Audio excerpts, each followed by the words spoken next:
الحمد للہ الحمد للہ رب العالمین والصلاة والسلام علی اشرف الانبیاء والمرسلین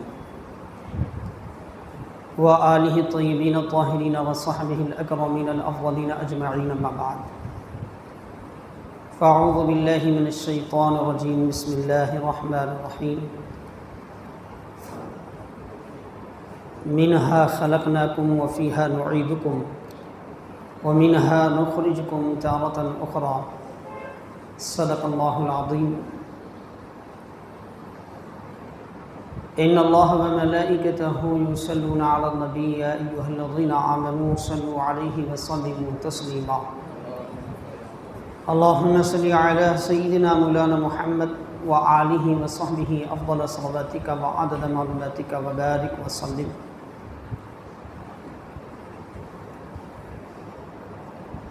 سامعین محترم، عزیزان گرامی، قرآن کریم کی جس مقدس آیت شریفہ کو میں نے تلاوت کرنے کا شرف حاصل کیا ہے، پارہ نمبر 16 سورہ طٰہٰ کی آیت شریفہ ہے، اور یہ وہ مشہور و معروف آیت شریفہ ہے جس کو پڑھ کر ہم قبر میں میت کو مٹی دیتے ہیں. حاضرین محترم، اس آیت کا پیغام کیا ہے؟ دور حاضر کے تناظر میں ہم اس کو سمجھنے کی کوشش کریں گے، کیونکہ قرآن اللہ کی کتاب ہے اور یہ قلب مصطفیٰ پر اتری ہے. رسول اللہ صلی اللہ علیہ وسلم عرب میں پیدا ہوئے، آپ کی زبان عربی تھی، اسی لیے قرآن بھی عربی زبان میں اتارا گیا. لیکن جس طرح رسول اعظم صلی اللہ علیہ وسلم کی رسالت عام ہے، اسی طرح آپ کے اوپر اترنے والے اس کلام کا پیغام بھی عام ہے.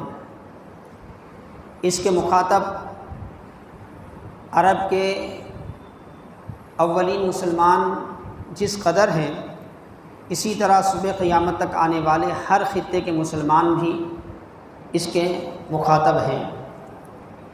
یہ آیت صرف صحابہ اکرام رضوان اللہ علیہم اجمعین کے لیے نازل نہیں ہوئی، بلکہ صبح قیامت تک آنے والے مسلمانوں کے لیے یہ کلام اللہ نازل ہوا ہے. اسی لیے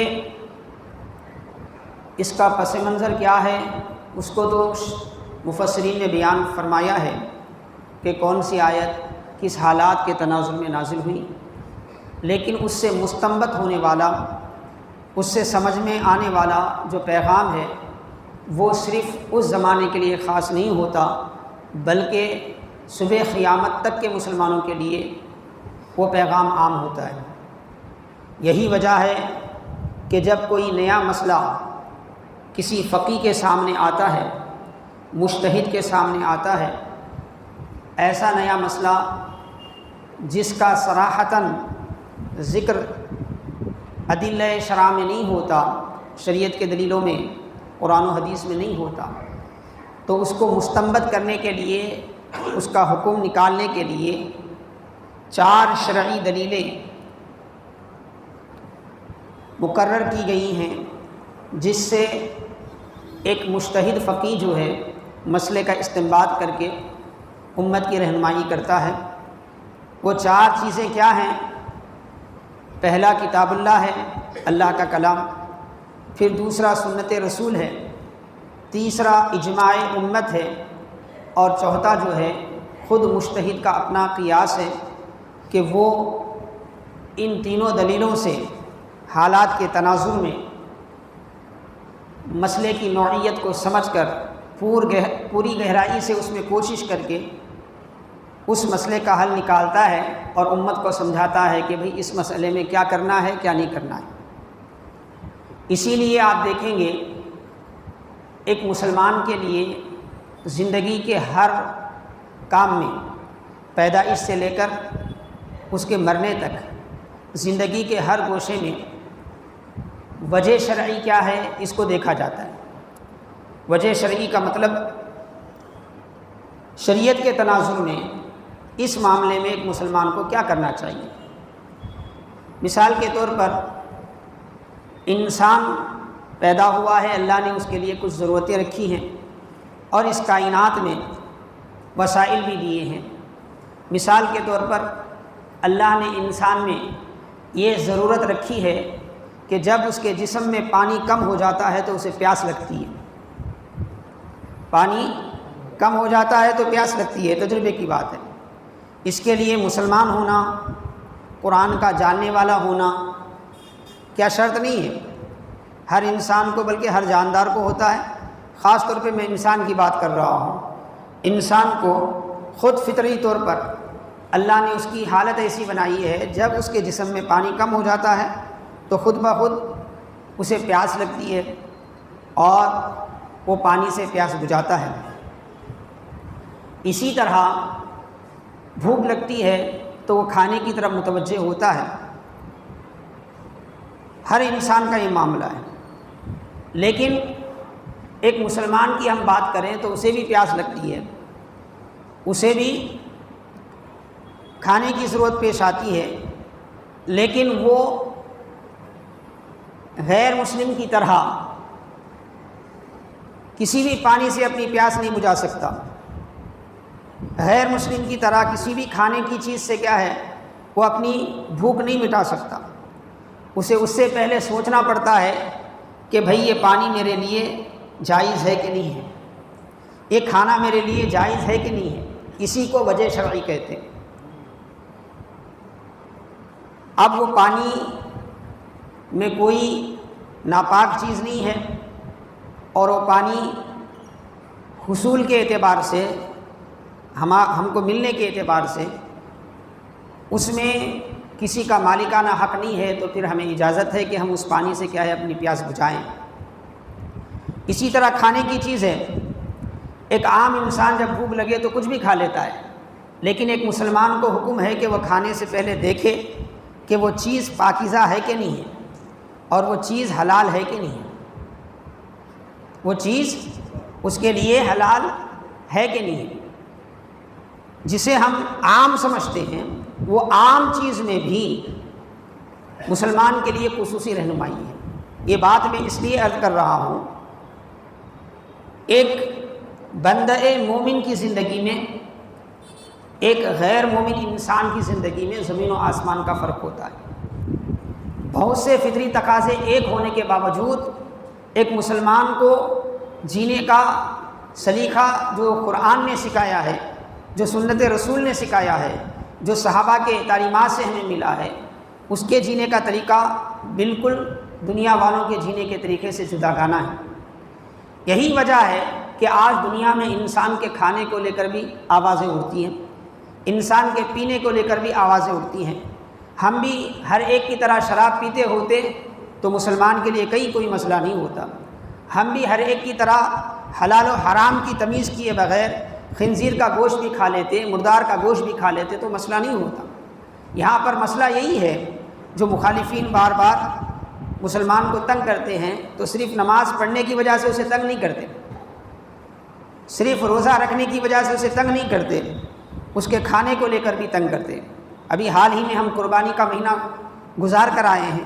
قربانی کے جانور کو لے کر ہمارے اس ملک میں نئے جو فتنے پیدا ہو رہے ہیں وہ آپ کے سامنے ہیں، وہ اسی تناظر میں ہیں۔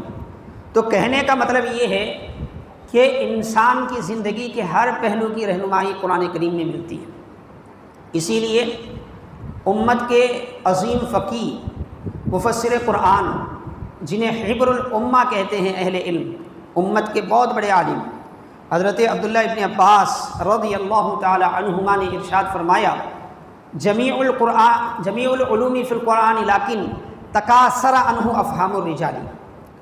تمام علوم قرآن میں موجود ہیں، لیکن فہم جو ہے انسان کا سمجھنے سے قاصر ہے۔ ہر انسان کا فہم اس کو نہیں سمجھ سکتا۔ جسے اللہ تبارک و تعالی جتنی فہم عطا فرماتا ہے اس کی مناسبت سے اس پر قرآن کھلتا ہے۔ حدیث پاک کے مفاہیم کھلتے ہیں۔ اسی لیے اللہ کے رسول صلی اللہ علیہ وسلم نے ارشاد فرمایا، اللہ تبارک و تعالیٰ خوش و خرم رکھے اس بندے کو جو میری بات سنے اور اس کو یاد رکھے اور دوسروں تک پہنچائے۔ بسا اوقات ایسا ہوتا ہے کہ پہنچانے والے سے زیادہ جس تک پہنچایا جا رہا ہے وہ اس بات کو زیادہ سمجھنے والا ہوتا ہے۔ یہ حدیث کا مفہوم ہے، یہ حدیث کا مفہوم ہے، یعنی ہر ایک کا فہم ایک جیسا نہیں ہوتا، ہر ایک کے سمجھنے کی صلاحیت جو ہے ایک جیسی نہیں ہوتی۔ اور قرآن کریم نے ہر قسم کی رہنمائی فرمائی۔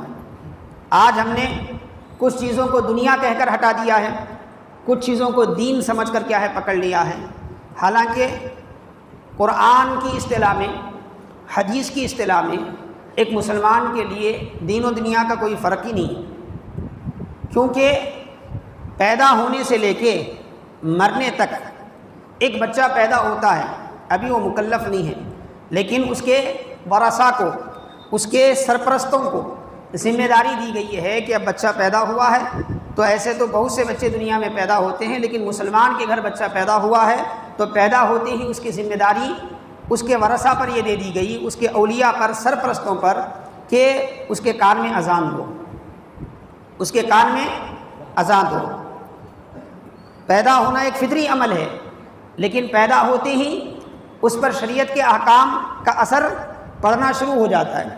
اب اذان دینا یہ ہر بچے کے ساتھ خاص نہیں ہے، جو مسلمان گھر میں پیدا ہوا ہے، جس کے ماں باپ مسلمان ہیں، تو اس کے لیے حکم یہ ہے کہ اب اس کے کان میں اذان دی جائے اور اس کا ایک اچھا سا نام رکھا جائے، ایسا نام جس میں بندگی کا اظہار ہو، ایسا نام جو اللہ کے محبوب بندوں کا نام ہو، جیسے پیغمبروں کا نام ہے، نبیوں کا نام ہے، صالحین کا نام ہے۔ اسی طرح ایک انسان مر جاتا ہے تو مرنے کے بعد ساری دنیا اس سے لا تعلق ہو جاتی ہے، کیونکہ مرنے کے بعد انسان کے جسم سے روح نکلتے ہی بظاہر اس دنیا سے اس کا تعلق ختم ہو جاتا ہے۔ رشتہ دار تھوڑا سا غم کا اظہار کرتے ہیں فطری طور پر، پھر اس کے بعد اس کا تعلق ختم ہو جاتا ہے۔ لیکن اسلام میں دیکھیں آپ، تعلق ختم نہیں ہوتا۔ مرنے کے بعد مسلمانوں کی ذمہ داری بنتی ہے کہ مرنے والے کے لیے آپ اس کے آخری رسومات کی تیاری کریں۔ اگر کسی خطے میں ایک مسلمان مرتا ہے اور پورا علاقے میں سے کوئی بھی اس کی نماز جنازہ نہیں پڑھتا تو پورے شہر کے مسلمان گناہ گار ہوتے ہیں، پورے شہر کے مسلمان۔ اگر اس کے لیے کفن کا انتظام نہیں ہوتا تو پورے شہر کے مسلمان کیا ہے، گناہ گار ہوتے ہیں۔ اگر اس کے غسل کا انتظام نہیں ہوتا تو پورے شہر کے مسلمان گناہ گار ہوتے ہیں۔ کیوں؟ کیونکہ اسلام نے اپنے ماننے والوں کی رہنمائی ایسی کی ہے کہ اس کی زندگی کا ایک ایک لمحہ جو دنیا سے بھی تعلق رکھتا ہے، قرآن و حدیث کی رہنمائی میں جب آ جاتا ہے تو وہ دنیا نہیں رہتا، بلکہ کیا ہے، وہ دین بن جاتا ہے۔ اسی لیے ترمذی کی وہ حدیث پاک ایک فطری چیز ہے، ایک شوہر کو اپنی بیوی سے محبت ہوتی ہے اور ہر شوہر اپنی بیوی کے لیے، اپنے بچوں کے لیے رات دن محنت کرتا ہے۔ ہم میں سے ہر کوئی کتنی محنتیں کر رہا ہے، کچھ تو ایسے ہیں کہ اپنے وطن کی قربانی دے کر دوسرے ممالک میں جا کر مہینوں سے رہ کر، سالوں سے رہ کر اپنے گھر والوں کے لیے کماتے ہیں، اتنی محنتیں کرتے ہیں۔ ایک فطری چیز ہے، یہ مسلمان بھی کرتا ہے، ایک غیر مسلم بھی کرتا ہے، لیکن مسلمان کو اس کے لیے ایک خصوصی رہنمائی ہے، یہاں تک کہ اللہ کے رسول فرماتے ہیں اگر شوہر اپنی بیوی کو محبت سے ایک لقمہ کھلاتا بھی ہے تو وہ بھی نیکی میں لکھا جاتا ہے۔ یہ دنیا کا کام نہیں ہے۔ اسی لیے نکاح ہر ایک کے پاس ایک رسم ہے، لیکن مذہب اسلام میں نکاح رسم نہیں ہے۔ آپ خطبہ نکاح میں وہ حدیث پاک اکثر خارج النکاح سے سنتے ہیں، اللہ کے رسول کی حدیث پاک ہے، النکاح من سنتی، فرمائے نکاح میرا طریقہ ہے، فمن رغب عن سنتی فلیس منی، جو میرے طریقے سے روگردانی کرتا ہے اس کا میرے سے تعلق نہیں، اس کا میرے سے تعلق نہیں۔ تو حاضرین محترم عزیزان گرامی، اسلام وہ جامع مذہب ہے، اللہ کی جانب سے آیا ہوا ایک ایسا دین ہے کہ مہد سے لے کر لحد تک، مہد کہتے ہیں عربی میں جھولے کو اور لحد کہتے ہیں قبر کو، پیدائش سے لے کر مرنے تک انسان کی مکمل رہنمائی کرتا ہے، مکمل رہنمائی کرتا ہے۔ تو اب یہ بات تمہیدی طور پر میں نے جس گفتگو کے لیے عرض کی ہے، میں اس کی طرف آ رہا ہوں۔ میں نے قرآن کی آیت پڑھی منہا خلقناکم وفیہا نعیدکم ومنہا نخرجکم تارۃ اخری۔ اللہ تعالیٰ سورہ طٰہٰ پارہ نمبر 16 میں ارشاد فرماتا ہے منہا خلقناکم، اے انسانوں ہم نے اسی مٹی زمین سے تمہیں پیدا کیا ہے، اسی زمین سے پیدا کیا ہے، ومنہا نعیدکم، پھر تمہیں اسی زمین میں ڈالا جائے گا، جس زمین سے تمہیں پیدا کیا گیا ہے اسی زمین کے تمہیں حوالے کیا جائے گا۔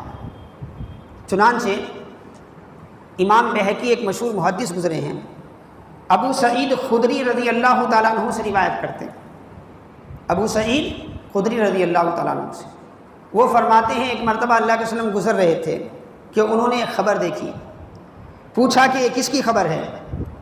تو صحابہ نے بتایا کہ یہ فلاں حبشی کی خبر ہے۔ حبشہ مدینہ شریف سے ایک دور علاقہ تھا، آج جو ہم افریقہ وغیرہ کہتے ہیں، تو وہ شخص وہاں کے رہنے والے تھے۔ حضرت بلال بھی حبشی ہیں نا، یعنی رہنے وہاں کے تھے، آ کر کیا ہے ان کو یہاں پر غلام بنا کر لا کر بیچا گیا تو ساری زندگی یہیں گزاری۔ ایسے ہی وہ ایک حبشی کی خبر تھی، اللہ کے وسلم کو بتایا گیا کہ یہ حبشی کی خبر ہے، مطلب وہ مدینے کے رہنے والے نہیں تھے، وہ عرب سے یا انصار سے یا خاندان قریش سے نہیں تھے، حبشہ کے رہنے والے تھے، اور انہیں دفن کیا گیا مدینے کی سرزمین پر۔ جب اللہ کے وسلم کو یہ معلوم ہوا تو اللہ کے رسول نے فرمایا لا الہ الا اللہ، کیا فرمایا؟ لا الہ الا اللہ، یعنی نہیں ہے کوئی معبود سوائے اللہ کی، یعنی اللہ ہی حقیقت میں عبادت کے سزاوار ہے، لائق ہے۔ اس کے بعد فرمایا زمین و آسمان کے نظام نے اسے ایسا کیا کہ جس مٹی سے یہ پیدا کیا گیا تھا اسی مٹی میں اس کو لا کر دفنایا گیا۔ کیا فرمایا اللہ کے رسول نے؟ جس مٹی سے یہ پیدا کیا گیا تھا اسی مٹی سے لا کر اس کو دفنایا گیا۔ حالانکہ وہ پیدا ہوئے تھے حبشہ میں، جوانی ان کی وہیں گزری، زندگی وہیں گزری، لیکن کسی موقع پر مدینہ آئے اور وہیں ان کا انتقال ہوا، وہیں دفن ہوئے۔ تو اللہ کے رسول نے اس سارے تناظر کو یوں بیان فرمایا کہ اللہ کا ایک نظام ہے، اس نظام کے مطابق کیا ہے، جس کو جہاں سے، جس کے جسم کو جہاں کی مٹی سے بنایا جاتا ہے اسی مٹی میں وہ بالآخر جا کر آخر میں ملتا ہے، اسی مٹی میں اسے دفن کیا جاتا ہے۔ چنانچہ ہم دیکھتے ہیں خواتین کا معاملہ اکثر آپ دیکھے ہوں گے، وہ پیدا کسی گاؤں میں ہوتی ہیں لیکن اکثر کیا ہے وہ اپنے سسرال میں دفن ہوتی ہیں، کیونکہ وہ شادی بیاہ کر کے جس علاقے میں جاتی ہیں وہیں کی کہلاتی ہیں اور بالآخر کیا ہے وہیں ان کو دفن کیا جاتا ہے۔ تو یہ حقیقت سمجھائی اللہ کے رسول نے۔ اللہ نے جو قرآن میں فرمایا نا منہا خلقناکم، اسی زمین سے تمہیں پیدا کیا ہے۔ اسی طرح حضرت عبداللہ ابن عباس کے ایک شاگرد ہیں، بہت بڑے فقیہ محدث حضرت اکرمہ، ان سے امام بخاری کے استاد حافظ عبدالرزاق رحمۃ اللہ علیہ اپنی کتاب المصنف میں ذکر فرماتے ہیں، حضرت نے فرمایا کہ انسان کو جس مٹی سے پیدا کیا جاتا ہے اسی مٹی میں اس کو دفن کیا جاتا ہے، یعنی پہلے جو روایت مرفوع میں نے بیان کی اسی کا مفہوم آپ نے بیان کیا۔ تو یہ مفہوم شریعت مطہرہ میں بیان کیا گیا، منہا خلقناکم، یعنی اسی زمین سے تمہیں پیدا کیا گیا، وفیہا نعیدکم، اور اسی زمین سے تمہیں کیا کریں گے دوبارہ اسی زمین میں تمہارا دوبارہ ڈالا جائے گا۔ مطلب جس زمین سے تم زمین کے جس خطے سے بنائے گئے ہو اسی خطے میں تمہیں دوبارہ کیا ہے دفن کیا جائے گا۔ پھر اللہ نے فرمایا وَمِنْهَا نُخْرِجُكُمْ تَارَةً أُخْرَىٰ، اتنے پہ معاملہ ختم نہیں ہوگا۔ اسلام کی بنیادی تعلیمات میں سے ایک یوم آخرت ہے، والبعث بعد الموت پڑھتے ہیں آپ ایمان مفصل میں کہ میں ایمان لاتا ہوں مرنے کے بعد دوبارہ زندہ اٹھائے جانے پر۔ یہ اسلام کے بنیادی عقائدوں میں سے جس پر سینکڑوں قرآن کی آیتیں ہیں، سینکڑوں احادیث ہیں۔ تو قرآن کے اس آخری جز میں، اس آیت کے آخری جز میں یہی بتایا گیا، اللہ نے فرمایا جس طرح اس زمین کی مٹی سے تمہیں بنایا گیا، پھر مرنے کے بعد اسی زمین کی مٹی میں تمہیں ڈالا گیا، پھر ایک دن اللہ تعالیٰ فرماتا ہے ہم اسی مٹی سے دوبارہ تمہیں اٹھائیں گے، اسی مٹی سے دوبارہ تمہیں اٹھائیں گے۔ اب یہ آیت ہے عام طور پر اس کے متعلق حکم شریعت کا یہ ہے، احادیث کریمہ سے ثابت ہے کہ جب ہم اپنے کسی عزیز کے انتقال کے بعد اسے خبر میں رکھیں، جب مٹی دینا ہو تو ان کلمات کے ذریعے ہم مٹی دیں: بسم اللہ وعلی سنت رسول اللہ، اللہ کے نام سے اور نبی کے طریقے پر، منہا خلقناکم وفیہا نعیدکم ومنہا نخرجکم تارۃ اخری۔ اتنی چیزیں تو آپ میں سے ہر ایک کو معلوم ہے، جو بھی کسی میت کی جنازے میں شریک ہوتے ہیں، نماز پڑھتے ہیں اور آخری تک رہتے ہیں اور مٹی دیتے ہیں، انہوں تو اندازہ ہے، کیونکہ ہمارے پاس بہت کم ہے، لیکن ہے ایسے مسلمان بھی ہیں وہ جنازے میں آتے ہیں مگر دور ٹھہر جاتے ہیں، نہ جنازے کی نماز پڑھتے ہیں وہ، اور نہ ہی کیا ہے قبرستان میں اندر آتے ہیں، رشتہ داری ہوتی ہے، دوستی ہوتی ہے، اسی لیے جانا پڑتا ہے، تو جا کر کیا ہے دور سے جو دوسرے لوگ کرتے رہتے ہیں ہم دیکھتے رہتے ہیں، حالانکہ یہ نیکی کا کام ہے۔ ایک مسلمان کے جنازے میں شریک ہونا، اس کے جنازے کو اٹھانا نیکی ہے، اس کے جنازے کے ساتھ چلنا نیکی ہے، اس کے جنازے کی نماز پڑھنا نیکی ہے، اس کو دفن کرنا نیکی ہے۔ یہ سارا عمل جو ہے نا، اس سارے عمل میں جتنے حضرات شریک ہوتے ہیں سب کو اللہ تعالیٰ نیکیاں عطا فرماتا ہے۔ احادیث ہیں اس میں، اس میں تفصیل میں جانا نہیں ہے، لیکن میرا جو مضمون ہے اس آیت کے ضمن میں اس کی طرف آنا چاہتا ہوں۔ تو ہم نے سمجھا کہ بھئی بس قرآن کی آیت اسی لیے آئی کہ جب بھی ہمارے یہاں کسی کا انتقال ہو تو ان کو خبر میں رکھتے وقت ہم یہ آیت پڑھ لیں اور یہ پڑھ کے کیا ہے خبر میں رکھیں۔ لیکن قرآن کا پیغام اتنا مختصر نہیں ہے۔ قرآن کا پیغام یہ ہے کہ اس میں ایک حقیقت بیان کی گئی ہے، اس میں ایک پیغام ہے اللہ تبارک و تعالیٰ کا۔ وہ پیغام کیا ہے؟ آپ اور ہم سرزمین ہند میں پیدا ہوئے، ہمارے آبا و اجداد ہندوستان میں پیدا ہوئے۔ اللہ چاہتا تو ہم مسلمان ہیں اللہ کی توفیق سے، ہم خود سے تو مسلمان نہیں ہیں نا، اللہ نے فیصلہ فرمایا ہمارے لیے مسلمان ہونے کا، ہم مسلمان ہوئے۔ اللہ چاہتا تو ہمیں عرب میں پیدا کرتا تھا، اللہ چاہتا تو ہمیں مکہ اور مدینہ میں پیدا کرتا تھا، لیکن اللہ نے ہمیں ہندوستان میں پیدا کیا۔ اور قانون یہ ہے کہ ہمیں جہاں پیدا کیا گیا ہے الا ماشاء اللہ، اب ہم میں سے کس کس کی مٹی کہاں ہے وہ تو اللہ ہی بہتر جانتا ہے، جب وہ مرے گا دفن ہوگا تو پتہ چلے گا کہ بھئی وہ کہاں کا ہے۔ لیکن اکثر تو ایسا ہی ہے کہ 100 میں 90% لوگ جس علاقے میں پیدا ہوتے ہیں اسی علاقے میں اسی ملک میں دفن ہوتے ہیں، تو 90% ہم پیدائشی بھی ہندی ہیں، مرنے کے بعد بھی اسی زمین میں دفن ہونا ہے۔ کیوں اللہ تعالیٰ نے ہمارے لیے اس زمین کا فیصلہ فرمایا؟ اسی طرح کوئی اور ملک میں ہے مسلمان، وہ وہاں پیدا ہوا ہے، تو انہیں عرب میں نہیں پیدا کر کے اللہ تعالیٰ نے وہاں کیوں پیدا کیا؟ کیوں پیدا کیا؟ صرف پیدا ہونے، بڑے ہونے، کھانے پینے اور مرنے کے بعد وہاں دفن ہونے کے لیے نہیں پیدا کیا اللہ تعالیٰ نے۔ ہم کو اللہ تعالیٰ نے اپنے حبیب کی دعوت کا نمائندہ بنایا ہے، اپنے رسول کی دعوت کا نمائندہ بنایا ہے، کیونکہ رسول کی رسالت صرف عرب کے لیے نہیں ہے، رسول کی رسالت صرف مکہ اور مدینے کے لیے نہیں ہے، بلکہ رسول کی رسالت مشرق سے لے کر مغرب تک ہے اور شمال سے لے کر جنوب تک ہے۔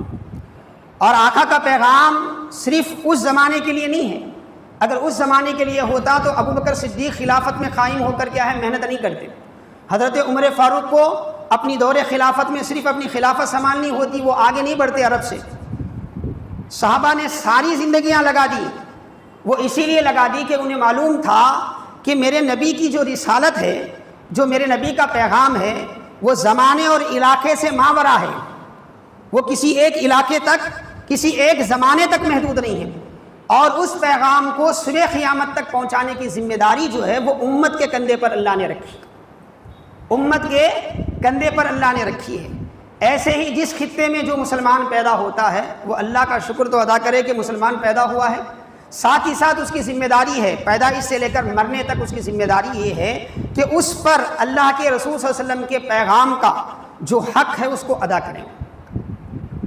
اب ہم تاریخ کے تناظر میں آئے ہیں، ہندوستان میں باہر سے کچھ مسلمان شروع میں آئے، تاریخ بتاتی ہے یہ جو سمندری علاقے ہیں، گجرات ہے، کیرلا ہے، تمل ناڈو ہے، یہ علاقوں میں اللہ کے رسول کے زمانے میں صحابہ کے وجود کا پتہ ملتا ہے۔ صحابہ آئے تجارت کے سلسلے میں، مگر ساتھ ہی ساتھ وہ صرف تجارت نہیں کرتے تھے، اپنے دین کا پیغام بھی پہنچاتے تھے۔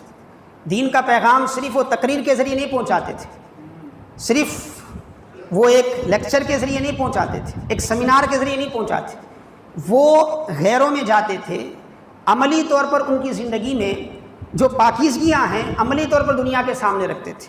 ان کا کردار، ان کے اخلاق، ان کے معاملات، یہ دیکھ کر لوگ خود ان سے مانوس ہو جاتے تھے اور قریب آتے تھے، اور قریب آ کر معلوم کرتے تھے کہ بھائی تم بھی انسان، ہم بھی انسان، تم اتنے اچھے کیوں ہو اور ہمارے اندر یہ اچھائیاں کیوں نہیں ہیں؟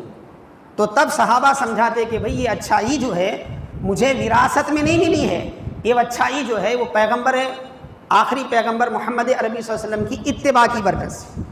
اس طرح لوگ اسلام کی طرف مائل ہوتے، لوگ مذہب اسلام کو پڑھتے، لوگ کیا ہے مسلمان ہوتے۔ پھر ایک زمانہ آیا، بادشاہ بھی آئے، پھر مبلغین بھی صوفیہ کی شکل میں آئے۔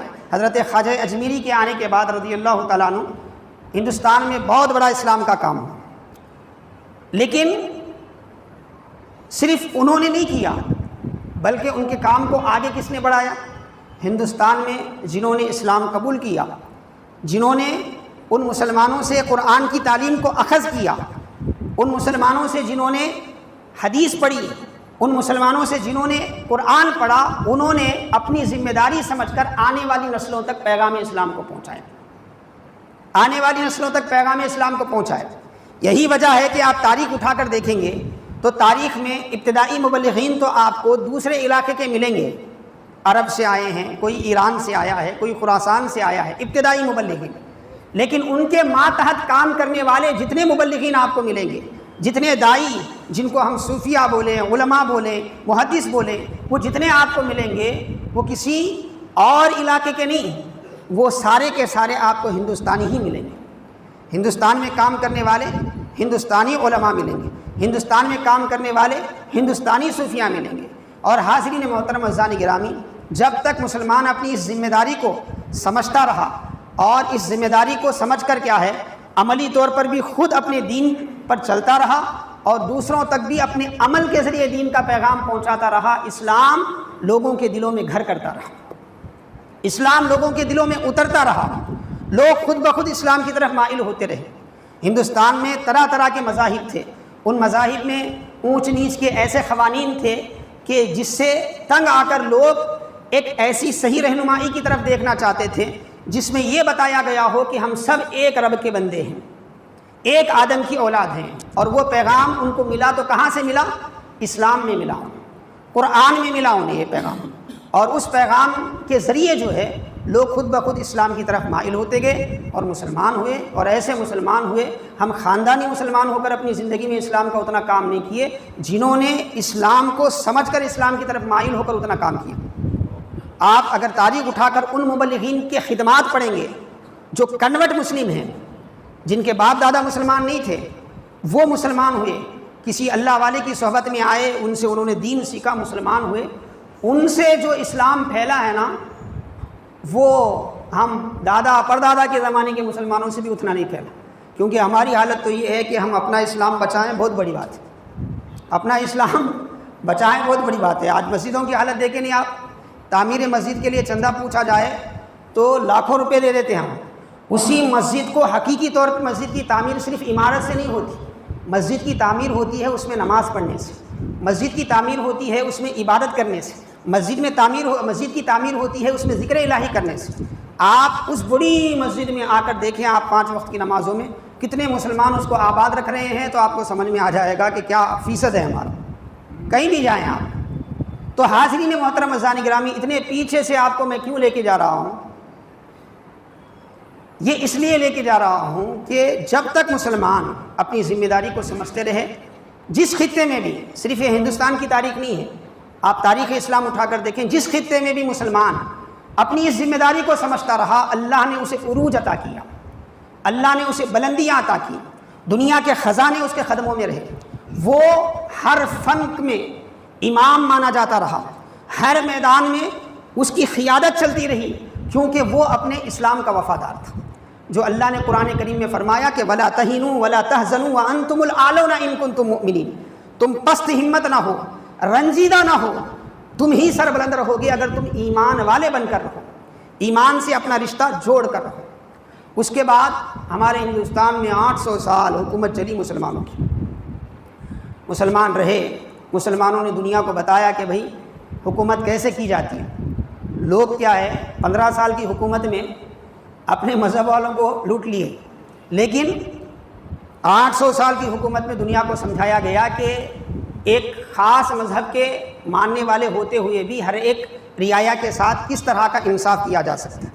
پھر وہ بادشاہوں کی تاریخ اگر اٹھا کے بیٹھے تو بہت وقت لگے گا، میں صرف اجمالی طور پہ آپ کے سامنے رکھ رہا ہوں۔ پھر ایک وقت ایسا آیا کہ ہمارے اس ہندوستان پر غیر ملکیوں کا قبضہ ہوا، غیر ملکیوں کا، اور جسے ہم انگریز کہتے ہیں ہندوستان میں، انگریزوں کا قبضہ ہوا۔ انگریز جو ہے اس ملک پر قابض ہو رہے تھے، تو آپ جتنے بھی اسکول کی کتابیں پڑھیں گے نا، اس میں ایک تناظر بیان کیا جاتا ہے۔ وہ تناظر کیا ہے؟ وہ یہاں کی، یہ ہمارا علاقہ جو ہے قدرتی طور پہ بہت زیادہ اللہ کی نعمتوں سے مالا مال علاقہ ہے، تھا اور رہے گا انشاءاللہ۔ تو اس علاقے کی جو دنیاوی نعمتیں ہیں، سونا چاندی، بادشاہتیں، وہ خزانے، وہ ساری چیزیں وہ اپنے لیے حاصل کرنا چاہتے تھے۔ صرف اتنا مقصد نہیں تھا ان کا، بلکہ انہوں نے باضابطہ مشنری کے کام شروع کر دیے تھے، یعنی اپنے مذہب کو انہوں نے پھیلانا شروع کر دیا تھا، اپنے نظریات کو انہوں نے پھیلانا شروع کیا تھا۔ اسی لیے ان کے اس تسلط کو سب سے پہلے جس نے انکار کیا، آپ تاریخ اٹھا کر دیکھیں، سب سے پہلے جنہوں نے ان کے خلاف بغاوت کا اعلان کیا، ان کی غلامی کو قبول کرنے سے انکار کیا، ایسے تو بعد میں بڑے بڑے ہندوستانی، بہت سے ہندوستانی ہر سماج کے ملے ہوں گے، لیکن آغاز آپ تاریخ میں پڑھیں گے تو سب سے پہلے آزادی کے اس جنگ میں حصہ لینے والے مسلمان ہیں۔ یہ حقیقت ہے، یہ ایسی حقیقت ہے جس سے خود آج کا ہندوستانی مسلمان ناواقف ہے، کیونکہ بہت سی چیزیں بدل دیے گئے، بہت سی چیزیں چھپا دی گئی۔ ان 70 سالوں میں ہمیں اپنے آپ کو بھلانے کے لیے بہت کچھ ہمارے محسنوں نے کام کیا ہے، لیکن حقیقت یہی ہے کہ سب سے پہلے اس ہندوستان کو غلامی سے بچانے کے لیے جو میدان میں آئے وہ مسلمان تھے، پھر ان کے ساتھ ہر مذہب کے، ہر سماج کے لوگ جڑے، لیکن سب سے پہلے۔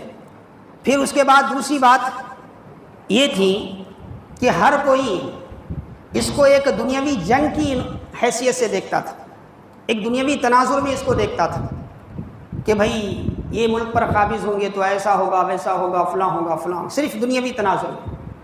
مسلمان ہی وہ واحد مجاہدین آزادی ہیں، وہ پہلی قوم ہے جنہوں نے آزادی کی جنگ صرف ایک دنیاوی جنگ کی حیثیت سے نہیں لڑی، بلکہ ایک دینی فریضہ سمجھ کر اس میں حصہ لیا، دینی فریضہ سمجھ کر۔ چنانچہ آپ تاریخ اٹھا کر دیکھیں، مسلمانوں کے اس زمانے کے جو ذمہ دار علماء تھے، ان کے فتاوے انگریزوں کے خلاف ملتے ہیں۔ آپ فتویٰ کے تو معلوم ہے نا، فتویٰ بولے تو کیا کسی منسپلٹی کا کوئی کار تو نہیں نا، فتویٰ بولے تو ایک دینی پیغام، فتویٰ کا مطلب ایک شرعی حکم جس میں بیان کیا جاتا ہے۔ تو فتوے نکلے مسلمانوں کے لیے، یہ فتوے دیے گئے کہ اے مسلمانوں، تم پر لازم ہے ان انگریزوں سے لڑنا، تمہارا یہ ایمانی فریضہ ہے۔ اس انداز سے کسی بھی سماج کے مجاہدین آزادی کو تیار نہیں کیا گیا، یاد رکھیں آپ، جس انداز سے مسلمان کو تیار کیا گیا، اسے سمجھایا گیا کہ بھئی یہ آزادی کی جنگ صرف دنیاوی جنگ نہیں ہے، یہ گھر کو بچانے کی جنگ نہیں ہے، یہ پیسے کو بچانے کی جنگ نہیں ہے، یہ تمہارے ایمان کو بچانے کی جنگ ہے۔ اسی لیے پہلی جنگ آزادی کے جو نام آپ کو ملتے ہیں جن سے انگریز سب سے زیادہ پریشان تھے، ایک بنگال میں آپ کو سراج الدولہ کا نام ملتا ہے، اور ایک کرناٹک میں آپ کو شیر میسور کا نام ملتا ہے، شیر میسور کا نام ملتا ہے، جنہوں نے اتنا تنگ کیا تھا کہ جب ٹیپو سلطان رحمۃ اللہ علیہ کی شہادت ہوئی تو انگریز فیصلہ کر چکے، اعلان کر چکے کہ بھائی اب تو ہندوستان ہمارا ہے، اب ہندوستان کو ہماری غلامی قبول کرنے سے کوئی روکنے والا نہیں۔ یہ مزاج مسلمانوں کا آزادی کے جنگ میں تھا، اور اس طرح انہوں نے بڑی محنتوں سے پھر اس کے بعد مسلسل قربانیاں دیتے رہے۔ اب ایک لمبی طویل داستان ہے اس کی۔ اس کے بعد خیر خیر کر کے ملک آزاد ہوا۔ آزاد ہو کے اب کیا ہوا صاحب، 70 سال ہو گئے ملک آزاد ہو کے، ہمارا ملک آزاد ہوا۔ آزاد ہونے کے بعد جن مسلمانوں نے خون دیا تھا اس ملک کے لیے، جنہوں نے اس کو اپنے مذہب کی جنگ بنا کر لڑا تھا، کیونکہ میں نے جو آیت پڑھی نا، ہمارے پاس زمین کی ویلو دوسرے کیا ہے تھوڑی دیر کے لیے پوچھتے ہوں گے چھوڑ دیتے ہوں گے، ہمارے پاس اس کی بڑی اہمیت ہے، کیونکہ ہمارا مذہب ہمیں یہ سکھاتا ہے کہ ہم جس زمین سے پیدا ہوئے ہیں اسی زمین میں ہمیں جانا بھی ہے، اور اسی زمین سے ہمیں محشر میں اٹھنا بھی ہے۔ اسی لیے مسلمان کبھی اس کو فراموش نہیں کر سکا۔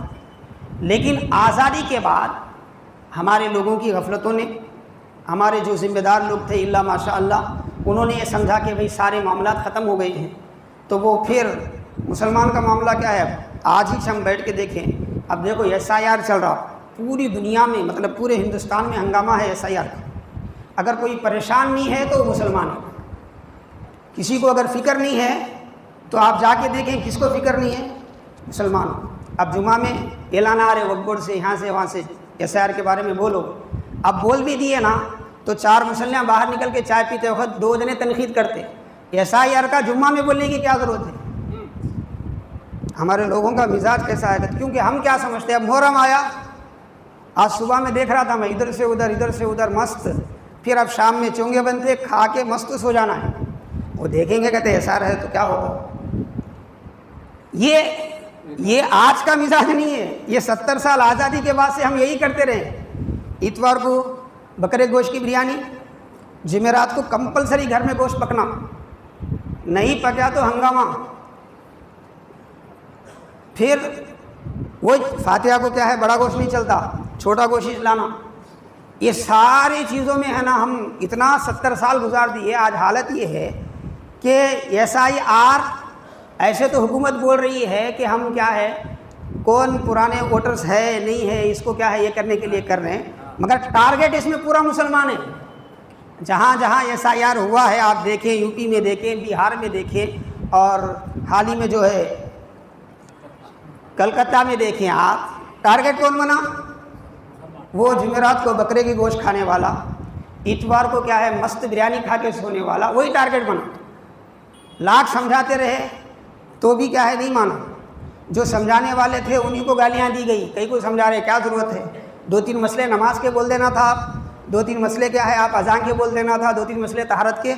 بھائی تیری مسجد سلامت رہے گی تو تجھے نماز کے مسئلے سکھائیں گے، تیرا گھر سلامت رہے گا تو تجھے روزے کا طریقہ سکھایا جائے گا، اگر تیرا وجود ہی خطرے میں پڑ جائے۔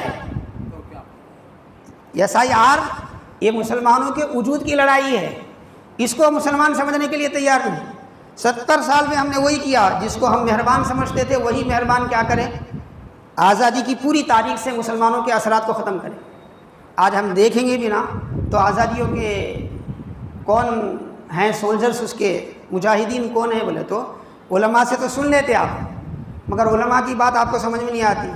اب میں بولا بھی تو آپ کیا بولتے ہیں، وہ دین کی بات بولے تو مول صاحب کی سمجھ میں آتی، یہ دنیا کی بات ہے، یہ مول صاحب بولے تو کیا اتنی اہمیت نہیں رہتی، کیونکہ دنیا کی بات انہیں بولنا جو سر سے لے کر پیر تک دنیا میں ڈوبے رہے، خون تو دیندار بولا تو ہمارے کو سمجھ میں نہیں آتی بات، تاریخ ہی ختم کر دی گئی۔ کتنوں کو معلوم ہے بولو آزادی ہند میں مسلمانوں کی کردار کیا ہیں، کتنوں کو پتہ ہے؟ نہیں ہے، کیونکہ ہم ایک عجیب انداز سے ہم کو کیا ہے، وہ آج بچے نشہ کر رہے تھے کہ نہیں، آپ عیدگاہ سال میں ایک بار ہم جاتے، ہمارے نوجوان بچے روزانہ شام میں جاتے، پرسوں گیا میں جا کے دیکھ کے پریشان ہو گیا، یہ پہاڑ کے اوٹ میں ایک جنا بیٹھا، یہ پہاڑ کے اوٹ میں مست ہے، انہیں کیا لایا نہیں معلوم، کیا سونگرا نہیں معلوم، اسے دیکھے تو معلوم ہو رہا آنکھیں لال ہوئے، کام میں کچھ پکڑتا کہ بولے ایسا ہے۔ ہمارے لوگوں کی ہم سال میں ایک بار جا کے بڑے ادب سے نماز پڑھ کے آ رہے ہیں وہاں، وہ عیدگاہ کے آڑ میں جا کو کیا کر رہے ہیں ہمارے نوجوان بچے، مست نشہ کر رہے ہیں۔ وہ نشے کے واسطے پیسے نہیں ملے تو کیا ہے پیٹرول چوری کرنے جا کو نشہ کر رہے ہیں، مست ہے مزے میں، بہرحال کوئی کھاتے پیتے میں کسی کو سیاست کا نشہ چڑھا ہوا ہے، کسی کو حکومت کا نشہ چڑھا ہوا ہے، کسی کو کھانے پینے کا نشہ. چند مسلمان ہیں آپ دیکھیں گے خالی کھانے کے بارے میں ان سے بات کرو آپ 24 گھنٹے دنیا کے سب سے بہتر کھانے والے کے تو انہوں ہیں. لیکن کسی کو یہ فکر نہیں ہے کہ دھیرے دھیرے ہمارے وجود کو ختم کیا جا رہا ہے، دھیرے دھیرے ہمارے وجود پر سوال بن رہا ہے. کیوں بھئی ہم یہاں پیدا ہوئے، ہمارے دادا کے خبراں یہاں چھے، ہمارے پردادا کے خبراں یہاں چھے، کب سے کی ہے نا بھائی، خاندان در خاندان ہے نا، 10 سرا تو گئے رہیں گے ہماری. ہاں اس کے باوجود آج ہماری حالت کیا ہے کہ تو ہمیں پروف کرنا پڑ رہا کہ بھئی ہم ہندوستانی ہیں. کیوں؟ کیونکہ ہماری غفلت نے ہمیں سیاست سے بے دخل کر دیا ہے. ہمارے پاس دینداروں میں ایک جملہ چلتا، کیا دیندار لوگ ہیں نا سیاست کی بات نہیں کرنا. اب یہ بات کروں دیکھو کل کتنے کمنٹ آتے نہیں معلوم، سامنے تو نہیں آتے ہمارے کمنٹ، ہمیں معلوم ہے جواب دینے کا، مگر پیچھے کتنے لوگ کمنٹ نہیں کرتے معلوم، کیونکہ ایک ذہن بنا ہوا ہے ہمارا. ویسا کر کر کے ہم باہر آتے گئے. آج حالت ایسی ہے ایسائر کے معاملے میں لے کے، ایک تو غفلت چل رہی، اگر کوئی کوشش بھی کر رہا نا تو اسے صحیح رہنمائی نہیں ہو رہی. ابھی ایک نیوز پڑھا میں ہمارے حیدرآباد جیسے شہر میں، حیدرآباد میں تو محفوظ سمجھتے نا ہم اپنے آپ، کیونکہ ہمارے نواب صاحب کے خاندان کے ایک بہت بڑے لیڈر ہے، اللہ سلامت رکھے، کچھ نہ کچھ تو آواز اٹھاتے ہیں وہ ہماری طرف سے. اس علاقے میں ایک آدمی خودکشی کر لیا، SIR کا ٹینشن لے کے خودکشی کر لیا، مر گیا. کیونکہ صحیح گائیڈنگ نہیں مل رہی اسے، صحیح رہنمائی نہیں مل رہی. یا تو اتنا ڈرا دیا جا رہا ہے کہ انسان خودکشی کر لے، یا تو حالت ایسی ہے کون آتا لیے میاں دیکھیں گے، ہما کون پوچھنے والا، ہما کون کرنے والا، یہ باتیں چل رہی ہیں. یہاں دیکھیں گے مسجدہ میں کمیٹیاں والے محنت کر رہے، بورڈاں لگا رہے، یہ لگا رہے، وہ لگا رہے، اعلانہ کر رہے. NRC کا جب شروع ہوا تھا نہیں، جب سے اعلانہ کر رہے ہیں بھائی آدھار کارڈاں صحیح کر لو، تمہارے ڈاکومنٹ صحیح کر لو، تمہارے کیا ہے ووٹنگ کارڈاں صحیح کر لو. اب جو کریں نا انہوں آرام سے بیٹھے ہوئے ہیں. NRC پہ جب سمجھ کو جو کر لیے آج ان کو پریشانی نہیں ہے. لیکن آج بھی بہت سے لوگ ایسے ہیں آدھار کارڈ میں اماں کا نام ایک ہے، ووٹنگ کارڈ میں اماں کا نام ایک ہے، پھر راشن کارڈ میں اماں کا نام ایک ہے، پھر بابا کا نام ایک جگہ الگ ہے، یہاں الگ ہے، اسکول کے سرٹیفکیٹ میں الگ ہے. سوچنے سے تیار نہیں ہمارا. ہمیں کیا کہتے وہ عید آئی تو اچھے کپڑے پہننا، مست سے اچھا کھانا کھانے میں ایک دوسرے سے پیچھے نہیں رہنا کبھی بھی. اللہ دیا کھاؤ، آپ شکر ادا کرو. لیکن کیا ہماری ذمہ داری اتنی کیا؟ میں پوری تاریخ سنایا نا آپ کے سامنے. ہم یہاں پیدا ہوئے نا، ہم یہاں پیدا صرف اس لیے نہیں ہوئے کہ کب تو ایک مرتبہ اچھے کپڑے پہن کے کھانا کھا کے تم کیا ہے مسلمان تھے، ہم مر گئے تمہیں جنازہ ہمارا پڑھا لو بول کو جانے کے واسطے نہیں پیدا ہوئے. بلکہ ہم میں سے ہر ایک ذمہ دار یہ ہے کہ وہ اپنے وجود کو بچائے اور وجود کو ثابت کرنے کے بعد اپنے کردار کے ذریعے دنیا کے سامنے اپنے نبی کا پیغام رکھے، دنیا کے سامنے اپنے نبی کا پیغام رکھے. آج پوری دنیا ہر جگہ یہ سازشیں چل رہی، صرف ہمارے پاس نہیں. فلسطین میں جو ہو رہا آپ کو معلوم ہی ہے. فلسطین کیا ہے؟ اسرائیل کے بابا کا نہیں ہے. تاریخ اٹھا کر دیکھو آپ، ان کو تو مسلمان رحم کھا کے اپنی جگہ آپ بھائی پوری دنیا سے مار کے نکالے تھے یہودیوں. مسلمان کیا ہے؟ بہت بڑے دل کا نا مسلمان، آگے کا سوچتا نہیں، پیچھے کا سوچتا نہیں، بلالے کو رکھ لیا. آج بلالے کو رکھ لینے کا نتیجہ ہے ہر چیز کا ایک معیار ہے، ہر چیز کا ایک طریقہ ہے. انسانیت کے ساتھ اچھا سلوک کرنا یہ اسلام سکھاتا ہے، لیکن اس کے لیے بھی کچھ دائرے ہیں. اب ہمارے یہاں پر بھی دیکھیں نہیں آپ، بعض لوگ غیر مسلم سے اتنا لگاؤ رکھتا ان کا، دین کیا کی دنیا کیا کی کچھ بھی فرق نہیں رہتا. پھر بعد میں کیا ہوتا، بچی جوان ہوتی ہے پڑوسی غیر مسلم کے بچے کے ساتھ بھاگ کے چلے جاتے. کیوں؟ شروع سے گھر کا نظام ایسا ہے. اسلام کیا ہے، مذہب کیا ہے، دنیا کیا ہے، ہمدردی بھائی چارہ ہمارا ہے. کوئی بھی انسان راستے میں زخمی ہو کر پڑا ہوا ہے تو اسلام یہ کہتا ہے کہ بھائی جاؤ اس کی جان بچاؤ. یہ مت دیکھو اس وقت کہ اس کا مذہب کیا ہے، انہیں مانتا نہیں مانتا، وہ اللہ کے اوپر چھوڑو، جا کے جان بچاؤ. یہ اپنی جگہ ہے، لیکن اس کے بھی اپنے دائرے ہیں. آج ہم مذہب کو سمجھنے کے لیے تیار نہیں، اپنے وجود کو بچانے کے لیے تیار نہیں، اور ہر مرتبہ کیا ہے غفلت، ہر معاملے میں غفلت، دین سے غفلت. اب دنیا کا ایک ایسا خطرناک معاملہ آ گیا ہے SIR کا معاملہ. اللہ کرے کہ اللہ تعالیٰ جو خدشات ہیں ان خدشات سے ہر مسلمان کو محفوظ رکھے. لیکن میں اس سے پہلے بھی ایک مرتبہ آپ کے سامنے عرض کیا تھا، ہمارا اسلام احتیاط سکھاتا ہے، ہمارا اسلام ہوشیار ہونا سکھاتا ہے۔ اللہ کے رسول صلی اللہ علیہ وسلم کی حدیث پاک ہے، لا یلدغ المؤمن من جحر واحد مرتين، بولے اللہ کے رسول کیا فرمائے، ایک مومن جو ہے ایمان والا ایک ہی سوراخ سے 2 مرتبہ ڈھسا نہیں جاتا، بولے ایک ہی سوراخ سے 2 مرتبہ ڈھسا نہیں جاتا، مطلب خدا نہ خواستہ کسی کو کچھ ہو جائے تو اس سے یہ محتاط ہو جاتا ہے، یہ سنجیدہ ہو جاتا ہے۔ آج ہماری سنجیدگی کا اثر یہ ہے، بہت ذمہ دار ہیں۔ اگر آپ بولیں کہ قوم کا بڑا کون ہے تو ہر گھر میں 15 اٹھ کو ٹھہرتے میں قوم کا بڑا ہوں، وہ 15 مل کو اپنے گھر کے SIR کے لیے کوشش کرنے تیار نہیں۔ ابھی تھوڑے دن پہلے وہ یہ آیا تھا، دیکھو گلیاں گلیاں میں ٹھہرتے نا، کیا بولتے کونسلر الیکشن کا، اس وقت دیکھ رہا تھا میں نوجوانوں میں ایسا جوش تھا، ایک ایک گلی میں نہیں کہ تو بھی 15 جنے تیاری کر رہے تھے، میں ٹھہرتا ہوں تو ٹھہرتا ہوں، تو ٹھہرتا ہوں میں ٹھہرتا ہوں۔ آج SIR کی ضرورت ہے تو ان میں 2 بھی سامنے نہیں ہے، 2 بھی سامنے نہیں ہے، انہوں ووٹاں ڈالنے میں لسٹ نہیں رہے تو کون گھنٹی بجانے والا آج ڈالتا ووٹ، لیکن ہمارے لوگوں کو فکر ہی نہیں ہے۔ حاضرین محترم عزیزان گرامی، ہمارا مذہب ہمیں سکھاتا ہے، یہ جو ہے ہندوستان میں مسلمانوں کے وجود اور بقا کی لڑائی ہے، یاد رکھو اسے۔ دوسرا کیا بھی سوچتا ہوں گا، مگر حقیقت یہ ہے کہ جو حالات ان 70 سالوں میں بنائے گئے ہیں آزادی کے بعد سے، اور بالخصوص ان 15 سالوں میں جن حالات سے مسلمانوں کو گزارا جا رہا ہے، یہ حالات تنبیہ ہے ہمارے لیے کہ اب تو ہم خواب غفلت سے جاگیں، اب تو ہم اٹھیں، اب تو ہم صحیح ڈھنگ سے کیا ہے آگے بڑھنے کی کوشش کریں۔ اسلام اپنے ماننے والے کو کبھی کیا ہے کمزور، مجبور، لاچار، کسی کے سامنے ہاتھ باندھا ہوا دیکھنا نہیں چاہتا۔ اسلام کا مزاج یہ ہے، اسلام پورے وقار کے ساتھ، پوری عزت کے ساتھ، پوری آزادی کے ساتھ جینا سکھاتا ہے۔ اگر اس پہ میں بولوں تو بہت کچھ ہے، لیکن یہ چند کلمات اسی لیے میں آپ کی خدمت میں عرض کیا ہوں، کیونکہ اب جو سلسلہ شروع ہو گیا نا SIR کا سلسلہ، وہ بھی معلوم ہے کہ نہیں کیا SIR شروع ہو گیا 30 تاریخ سے، اب پھر یہ مہینے کی 29 کو کیا کہ واپس آ کے انہوں فارم لکھ جاتے ہیں، بہت سے لوگوں کو پتہ بھی نہیں ہے، فارم کہاں ملتا پتہ نہیں ہے، کیا کرنا پتہ نہیں ہے۔ تو اس کے لیے آپ کی ذمہ داری یہ ہے کہ یہ ایسے ویسے نظر انداز کرنے کے کام نہیں ہیں، آپ لو پڑھے لکھے لوگوں سے 1 سے 2 بار پوچھو، وہ جو SIR کے فارم انہوں دے رہے نا اس کو حفاظت سے رکھو، اور اس کے 2-3 زراکس بنا کے پہلے آپ اپنی طرف سے بھرو۔ بعض جنے بول رہے نہیں انہوں BLO ہے نا، انہوں آ کو بھر کو جاتے رہیں گے، مسلمان رہیں گے بھر کو جاتے، غیر مسلم ہے تو بیچارے ناماش نہیں معلوم ہوتے، ہمارے ناماش نہیں معلوم ہوتے۔ اب بڑے اس سے آپ نام رکھ رہے تھے، مول صاحب کو پوچھ کو، مول صاحب قرآن کا نام دو بول کے، اب میں قرآن کا نام بولے رہتا ہوں عبد المہیمن بول کے، آپ کنڑا میں عبد المہیمن لکھتے کیسا، انگلش میں لکھتے کیسا، تمہاں کچھ لکھنے نہیں آیا تو اب انہیں BLO بیچارہ کیا کرنا، اس کا تو مسئلہ ہو جاتا نہیں۔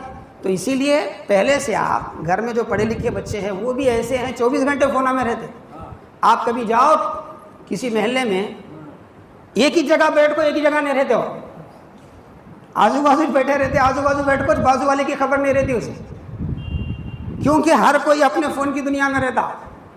نوجوانوں کی ہماری یہ حالت ہے۔ بابا آپ قوم کا مستقبل ہے نا، صرف استعمال ہونے کے لیے نہیں ہے، قوم کے لیے آگے بڑھ کر کیا ہے کام کرنے کے لیے۔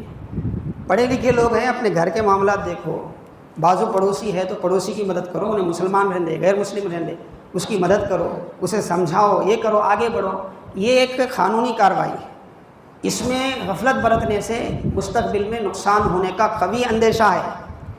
وہ کمیٹی بولی رہیں گی، وہ تنظیم بولی رہیں گی، یہ تنظیمہ بولتے رہتے ہیں۔ آزادی کے بعد سے سینکڑوں لاکھوں کی تعداد میں تنظیمہ بنے، ختم ہو گئے، کچھ ہیں مگر اس کا کوئی اثر نہیں ہو رہا، کیونکہ جب تک تم اپنی لڑائی خود سے لڑنے کا نہیں سیکھتے نا، کوئی آپ کا ساتھ نہیں دیتا، یہاں تک کہ اللہ کی مدد بھی نہیں آتی۔ اللہ خود فرمایا ان اللہ لا یغیر بقوم حتی یغیروا ما بانفسہم، اللہ اس قوم کی حالت نہیں بدلتا جو خود کو بدلنا نہیں چاہتا۔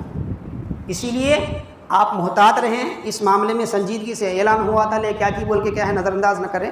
آپ اپنے علاقے میں وہاں کے جو ذمہ دار ہیں، پنچ کے صدر ہیں، مسجدوں کے صدراء ہیں، اور جو بھی کونسلنگ کو ٹھہرنے والے کون تو ٹھہرو، لیکن 10 جنے ٹھہرنے والے ہیں تو 10 جنے مل کو کیا ہے پہلے وہاں کی ساری SIR کا ہے وہ سب سارے معاملات صحیح انداز میں کراؤ، صحیح انداز میں اس کارروائی کو آگے بڑھاؤ، کیونکہ یہ صرف ایک دنیاوی کام نہیں ہے، یاد رکھو یہ ایک مذہبی فریضہ بھی ہے۔ میں یہ سمجھانا چاہتا ہوں، یہ صرف ایک سرکاری کام نہیں ہے، ایک مذہبی فریضہ ہے، کیونکہ یہ مسلمان کے وجود کے بقا کی لڑائی ہے۔ اس کے لیے محنت کرنا ہر مسلمان کی ذمہ داری، ہر مسلمان کی ذمہ داری۔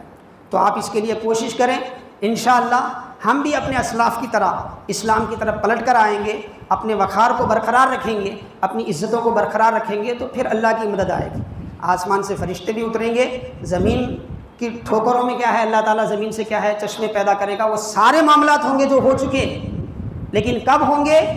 جب پلٹ کر ہم ایمان والے بن کر میدان میں آئیں گے۔ اللہ پاک کی بارگاہ میں دعا ہے کہ اللہ تعالیٰ کہنے سننے سے زیادہ ہمیں عمل کرنے کی توفیق عطا فرمائے۔